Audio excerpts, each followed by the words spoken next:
সন্ত্রাসের জবাব দেওয়ার জন্য তৈরি আছি। প্রশাসনের কাছে আমার অনুরোধ যে নিরপেক্ষ নিশ্চিত আপনারা করুন। আমরা এই কথা দিচ্ছি, যদি প্রশাসন সমস্ত জায়গায় নিরপেক্ষভাবে শান্তিপূর্ণভাবে সবার এজেন্ট দিয়ে সবাইকে ভোটাধিকার প্রয়োগ করার জন্য ব্যবস্থা করে, জমি কমিটির পক্ষ থেকে হোক বা কমরেড বিকাশ রঞ্জন ভট্টাচার্যের পক্ষ থেকে হোক, সমস্ত মানুষের ভোটাধিকার নিশ্চিত করার ক্ষেত্রে সমস্ত রকমের সহযোগিতা আমরা করব। কি করবো তো?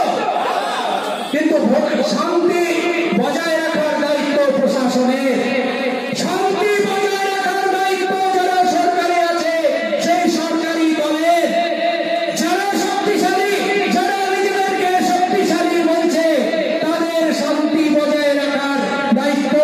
হ্যাঁ, আমাদের যেখানে শক্তি বেশি এই কারণে সেখানে এজেন্ট দিতে দেবো না, এরকমটা হবে না।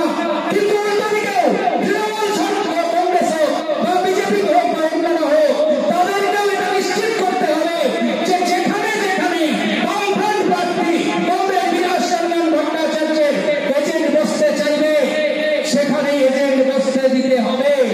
আর এজেন্ট যদি বসতে দেওয়া না হয় তাহলে কিন্তু তার বিরুদ্ধে লড়াই হবে, প্রতিরোধ হবে, সমস্ত ভাঙন করে সমস্ত প্রতিরোধ হবে। তাই বন্ধু, ভয় পাওয়ার কোনো কারণ নেই। আমরা সবাই আছি, কাঁধে কাঁধ মিলিয়ে, হাতে হাত মিলিয়ে লড়বো।